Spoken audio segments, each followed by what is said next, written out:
দেখো এটা কি সুন্দর কালার হয়ে গেল, ফুড কালারটা দেওয়ার সাথে সাথে।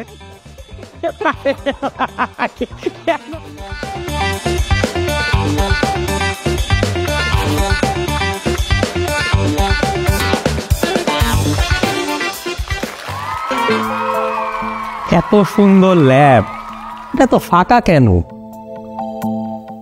হ্যালো ছোট্ট বন্ধুরা, আমি প্রফেসর প্রোটন বলছি এসিএস ফিউচার স্কুলের সায়েন্স ল্যাবরেটরি থেকে।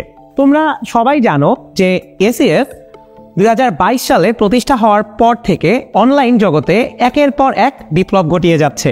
সেই এসিএস-এরই স্কুল সেগমেন্ট ক্লাস 6 থেকে 10-এর জন্য আমরা নিয়ে এসেছি এসিএস ফিউচার স্কুল।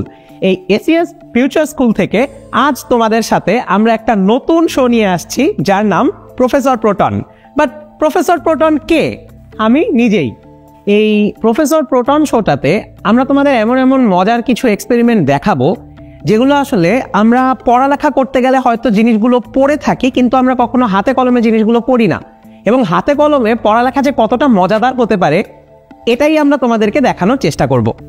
আমাদের আজকের প্রথম শোয়ের প্রথম অতিথি হিসাবে আমি ডাকতে চাচ্ছি তোমাদের প্রিয় রাহাত ভাইয়াকে। হ্যালো প্রফেসর রাহাত, কি অবস্থা? এই তো আছি আমি, আলহামদুলিল্লাহ ভালো। আপনার কি খবর? খুবই ভালো আছি। অনেক অনেক সুন্দর একটা ল্যাবে আমাকে ইনভাইট করার জন্য অনেক অনেক থ্যাংক ইউ প্রফেসর। ল্যাবটা ওভারঅল কেমন লাগলো বলো? ল্যাবটা তো আসলে মানে এসিএস ফিউচার স্কুলের ল্যাব ভালো না হয়ে কি হয়?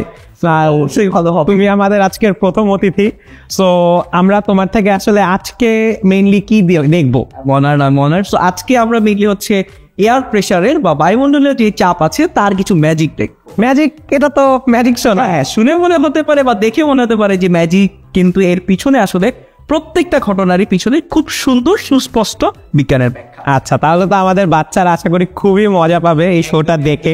সো আমরা কি দিয়ে আজকে শুরু করবো রাত বলো? আমি এখানে আসলে অনেক কিছু দেখতে পাচ্ছি সামনে, তো আমি এত কিছু নিয়ে তো আসলে এট এ টাইম কাজ করতে পসিবল না। তো আমি প্রথমে এইটা দিয়ে শুরু করবো। এখানে সিম্পল একটা প্লাস্টিকের বোতল, একটা বেলুন লাগানো মাথায়। এটাই একটা জিনিস যে একটা বেলুন কানেক্টেড আছে। তো এই বেলুনটা হচ্ছে প্রফেসর আমি আপনাকে ফোলাতে বলবো, কিন্তু শর্ত হচ্ছে আপনি বেলুনটা নিচে একটু শক্ত করে ধরে, মানে বেলুন না এখানে হাত দিলে হবে না, না একটু নিচে হাত দিয়ে তারপর একটু ফোলানোর চেষ্টা করে প্লিজ। তো দেখি আমরা প্রফেসর কি বেলুনটা ফোলাতে পারি কিনা।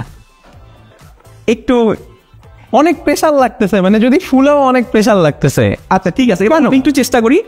আমি চেষ্টা করবো। ওকে, দেখি বাচ্চারা আমি চেষ্টা করে একটু ফোলাতে পারি কিনা। তো আমি এইবার আবারও ধরলাম, আমি নিচেই। ওকে ওকে ওকে ওকে তো এবার আমি ফু দিচ্ছি। এবার কেমনে পুরোপুরি ফুলে গেল? প্রেশারও তো বেশি লাগে নাই। আমি কিন্তু অনেক বেশি ফুলিয়েছি কিন্তু তার। ওকে, সো এইখানে আমি আসলে প্রফেসর আপনার সাথে একটা মজা করেছি, একটা জিনিস হাইড করেছি। তাহলে কি সেটা দেখতে চান? হ্যাঁ, বাচ্চারাও দেখতে চায় অ্যাকচুয়ালি। ওকে, তো এইখানে আমি একটা ইচ্ছা করে ছিদ্র রেখেছি। তো প্রথমে আপনাকে বোতলটা ধরে ফু দিতে বলছিলাম, তখন আপনি এই ছিদ্রটা আটকে দিয়েছিলেন। আমি যখন ফুলেছি আমি সুন্দর করে এই ছিদ্রটাকে আরাম করে বাহিরে রাখছি, বাহিরে রেখে আমি ছিদ্রটাকে ওপেন রেখে তারপরে ফুলেছি। আরেকবার ফুলিয়ে দেখাই। না, এবার আমি করবো, গতবার তো করে পারলাম না আসলে। আচ্ছা, তাহলে এই জায়গাটাকে বাইরে রাখতে হবে। এই যে এই জায়গাটাকে আমরা বাহিরে রাখলাম, তো বাহিরে রেখে এবার যদিও অনেক প্রেশার দেওয়া লাগতেছে, বাট ফুলে যাচ্ছে। ফুলে যাচ্ছে অ্যাকচুয়ালি। ওকে, এখন কথা হচ্ছে যে এইখানে কি এমন ছিদ্রের মধ্যে আসলে কি আছে, তাহলে একটা জিনিস এখানে বুঝতে হচ্ছে। তো যেহেতু আমার এই সিচুয়েশনটাকে যখন আমি এইভাবে রেখেছি বোতলটাকে, তখন বোতলের মধ্যে কিছু গ্যাস আছে বা কিছু এয়ার আছে। তো যখন আমি এই ছিদ্রটাকে আটকে দিয়ে নতুন করে বাইরে থেকে আরো বাতাস দিতে চাচ্ছি, হ্যাঁ কি আমি এই বেলুনের মধ্যে আরো গ্যাস ইনসার্ট করাতে, যেটা হলো আমি যখন প্রথমে করতেছিলাম যখন ওভাবে ছিল। তো সেক্ষেত্রে আসলে এই ধরে যেহেতু আর কোনো জায়গা নাই, তাই নতুন করে আর বাতাসটা সেখানে ঢুকতে পারছে না। বাট যখন আমি এটাকে খুলে দিচ্ছি, তখন এইখানে ভিতরের যে বাতাসটা, সেই বাতাসটা বেরিয়ে যাবে, সুযোগ পাচ্ছে। হ্যাঁ, সুযোগ পাচ্ছে। যেহেতু বাইরে থেকে ঢুকার একটা সুযোগ আছে, কারণ ভিতরে জায়গা আছে, এখন ভিতরের গ্যাসটা বের হয়ে যাওয়ার সুযোগ আছে, তাই সেক্ষেত্রে পরের বার বেলুনটা ফুলতে পেরেছি আমরা। তার মানে চাপ বিজ্ঞানের একটা ইস্যু আছে, সেটা হলো প্রথমবার যখন আপনি চেষ্টা করেছিলেন তখন কিন্তু খানিকটা বেলুন খুলেছিল, অল্প, খুবই অল্প। সেটার কারণ কি?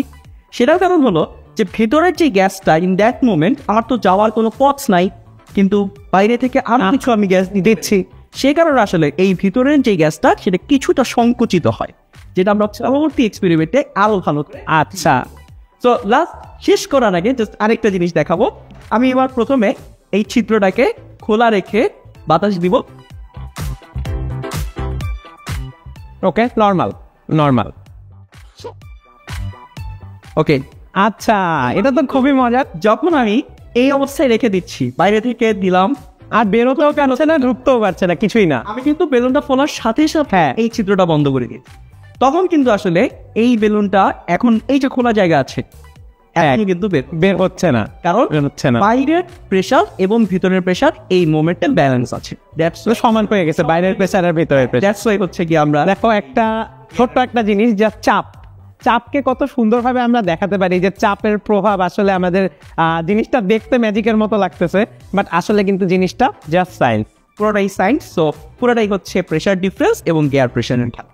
তো রাহাত, এখন আমরা সেকেন্ড এক্সপেরিমেন্ট দিকে যেতে পারি। ছেড়ে দিই আমি। ওকে, এই ছেড়ে দেওয়ার সাথে সাথে আমরা কি দেখবো, এই যে বেলুনটাও দেখতেও মজা লাগে, এগুলা বাচ্চাদের তো আরো মজা লাগবে।